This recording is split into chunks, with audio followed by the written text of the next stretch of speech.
Hey everybody, how's it going? Howdy. Welcome back. This is part 2 of the C5 build. So if you guys aren't aware, this is a new series we're doing where the C5 here, as you can see, is completely stock. We're gonna be taking it from bone stock to fairly built. We'll see how far we take it. For any of you that are looking to build a C5 or just kind of want to follow along and see where we end up from this. So that's kind of the goal for this series. In this part, we're gonna be doing our very first modification, which is gonna be a interesting one. It is one that people usually do as like kind of their first mod. So I think it's a good choice for this video here. But real quick, I just wanted to tell you guys that I did go ahead and take this to a drift event. We already took it drifting and it did just about as good as you think a stock C5 would do. It was terrible. It was horrible. The event itself was really cool. It was brand new here in Sacramento, the first of its kind. Brand new track that opened up. But it was so small and compact, and there was like cliff on one side, cliff on the other side, and a giant shipping container. And it was small and a lot of obstacles, and it was just not good. It's one of those tracks where if you mess up even a little bit, you're gonna smack your car and you're gonna break shit. So I was very hesitant and I only did a couple of laps just because the car wasn't handling like I wanted it to.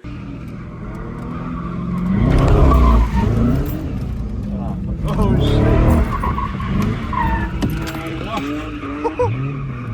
shit. Going from a slightly built E36 to this, big difference. At least we have a baseline. We know that the steering is trash. The suspension is that of a boat. And the seat is loose as fuck. Now that we know those things, we know that at least the engine is good, right? We have the power. We just have to build on that. So that is what the next videos will be doing. We'll be modifying the car and we'll be comparing it to the baseline and just kind of seeing how well things go. And so that brings us into our very first mod. Drum roll, please. A short shifter. We're doing a short shifter. We're doing a short shifter.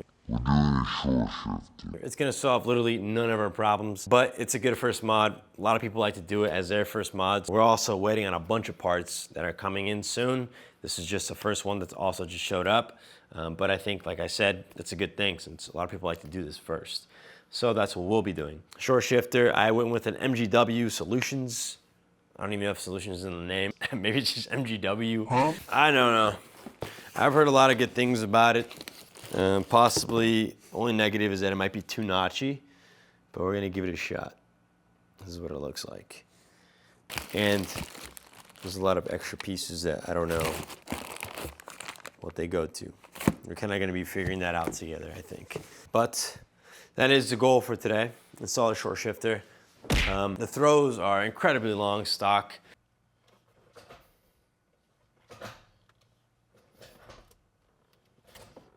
Oh. But hopefully we'll be cutting that by a lot. And then we'll get it installed and we'll go for a final drive here. So let's hop in the car and start tearing it apart and replacing the stock shifter. All right, hopefully you guys don't hear the fan running in the background. And hopefully that angle is good for you. Got the top down view. It's kind of the best we can do. So I kind of went ahead and already took off the console trim here. There's complete videos out there on how to do the whole short shifter, like install, start to finish, that are probably gonna be way more in depth than anything I can ever do. But I'm gonna give it kind of the basics. I'll give you guys a rundown of kind of how it goes. And I'm gonna try to figure it out as we go as well. But the first thing we'll do here is start with removing the old shifter here. Luckily, I brought the right tools. And GM still uses the same 10 mil T15s, sometimes 7 mils, sometimes 8 mils. They still do that even with these older cars and the newer ones, which is nice. It was actually super easy taking this center console trim. You could honestly not even watch any videos, just kind of figure it out yourself. Unlike the cars of today that are panels on panels on panels and screws on screws, where you got to pull like basically half of the dash out just to get to what you need to. Like right here, for example, you'd probably have to take a bunch of shit off just to get to this. So I miss it about these old cars. It's actually not terrible too, but I think shorter will be better.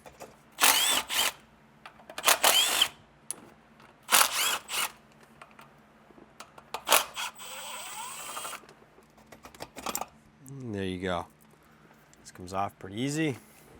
And dead spiders. Cool, spooky Halloween theme. Thank you, car, for having the Halloween spirit. Next are these T40s, I believe. Hopefully I brought them. So far it's been T15s for the trim, some 10 mils, and now a T40. Zip these guys. These out. Just be safe. And this should now come out, maybe? Yeah, cool. We have the old shifter box out. Now that we got all this cleaned up, this is what we got. We got some Dynamat, which we'll be splitting in two. I believe if my instructions were correct. I'll link the actual video from the company of how to do all this.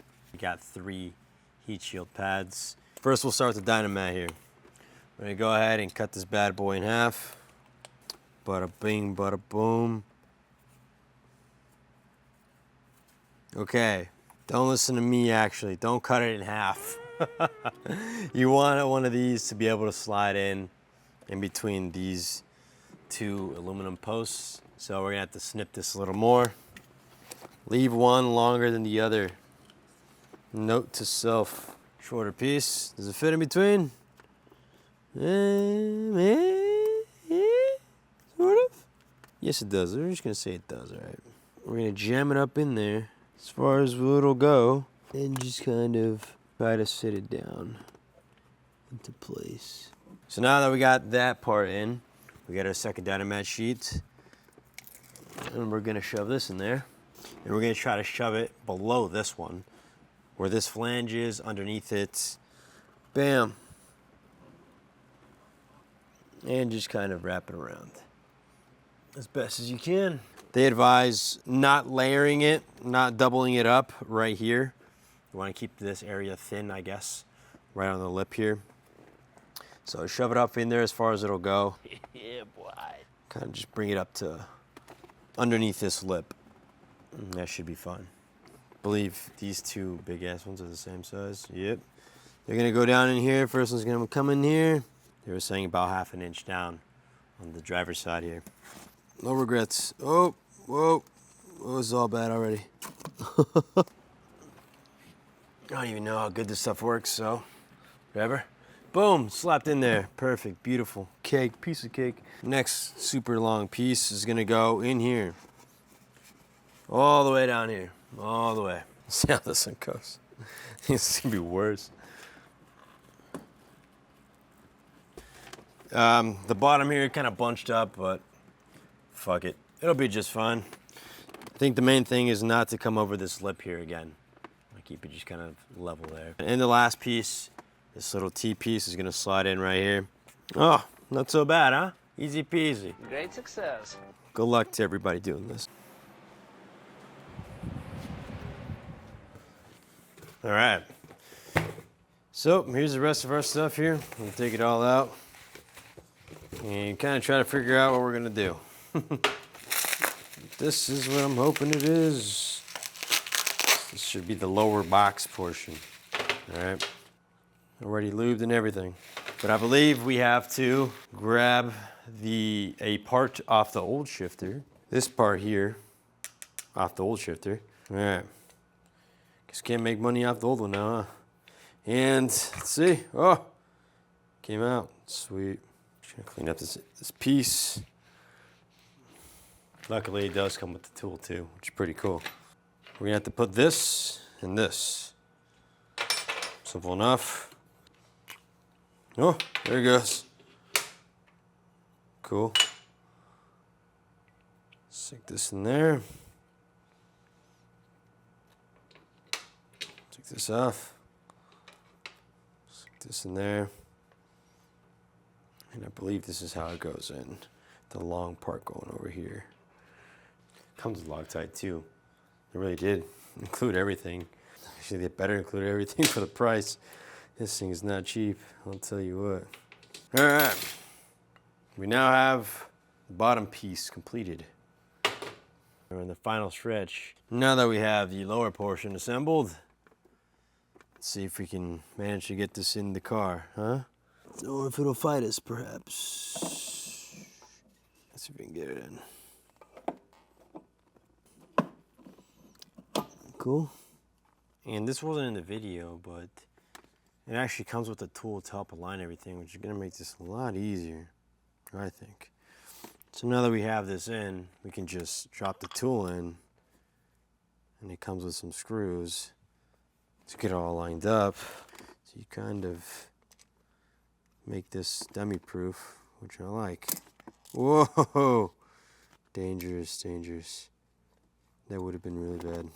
Not really, but... And everything should be lined up for us to tighten down. Got our bolts. Found the bolts right here. Boom, boom. We're gonna put some of the Loctite that they included onto these bolts. They gave us a bunch, so we're gonna use a bunch. Screw it. You know?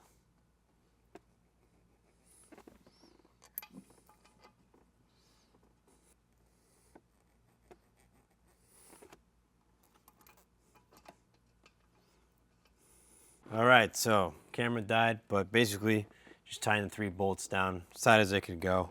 And now this is installed properly. So now the next step is to get the shifter on. Get the gasket on.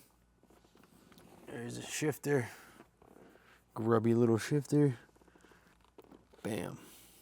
Now we got our extra bolts.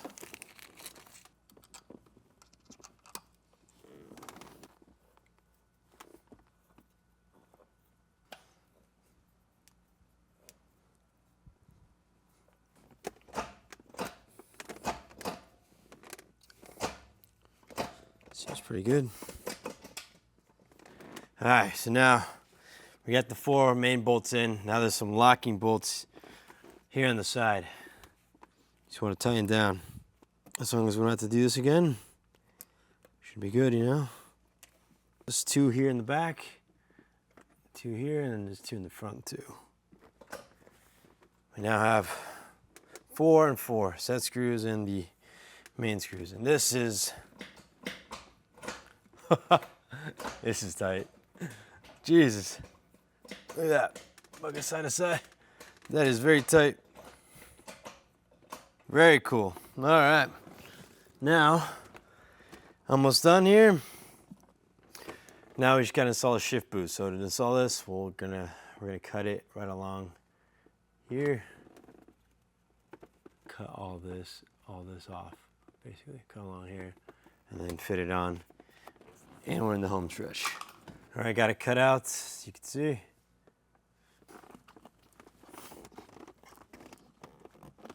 Something like that, I believe. Where it's 1, 2, 3. You can see 3 little circles. That's how you know you get it about right.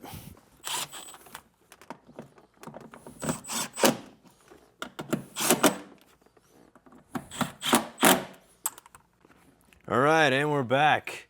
We got the center console trim pieces on, and we have the shift boot on. I installed it off camera just because it's not that hard, really. You just kind of have to snip a little bit, get this little rubber piece on, zip tie it, put it back on the shifter. The zip tie actually broke, so this is kind of loose, but whatever. I'm sure it'll be fine. So now, the final piece. Gem nut, then washer, then shift knob. Oh yeah. Just lock the gem nut.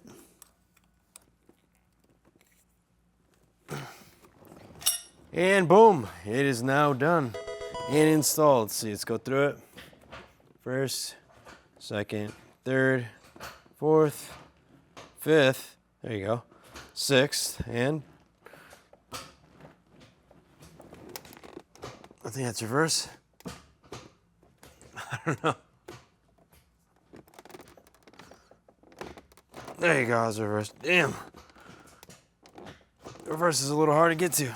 We'll see how that's like. Maybe it's because we gotta just move the cart. I'm gonna go take it for a test drive, drive it around for a while, and come back to you. 1 week later. All right, and we're back. We've been doing some heavy driving. I've really been putting this shifter through its paces, and honestly, so far, like, it's been perfect. The shifter is smooth, but it's also tight, but not too tight. I think it really has a perfect balance of crisp, smooth shifts, but not overly notchy, not a pain to get into gear, or to take it out of gear or anything like that. I think it's got that perfect balance, and I think it's actually been a really good first upgrade to the car. And like I was talking about initially in the video, it's such an impactful modification for it being something so small, but just like driver feel, driver quality, and just overall enjoyment. It's really one of the better first mods you could do to the car. Watch, let me shift here. This is a downshift, third to fourth, boom. Super easy to get into gear, even the downshift. The throw is perfect. It's not too short, it's not too long. I really think this is a solid short shifter, and I think it's money well spent. It is a little pricey, but I do think it was money well spent. But with that being said, I think that'll do it for this video. We'll see where we're going the next one. Got some more stuff coming in. It's hopefully some a little more impactful and more leaning a little closer to drifting, and actually putting some major modifications to the car. But yeah, that's where we'll end off here. Thank you guys for watching, and see you in the next video.